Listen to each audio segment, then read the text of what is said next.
Naš sindikat zastopa vse zaposlene tako v zaporskem sistemu, sodiščih, tožilstvih v Republiki Sloveniji.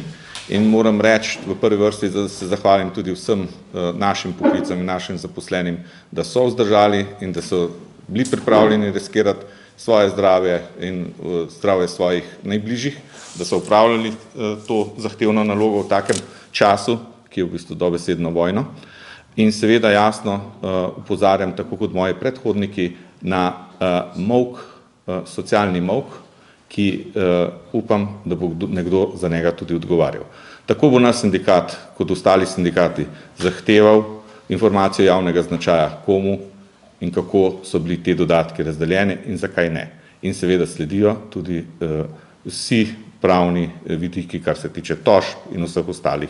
Tudi javnost bomo o tem obveščali, obenem se pa zahvaljujem korajžnim novinarjem, da se ne pustite in da poročate vsem realno tako, kot je.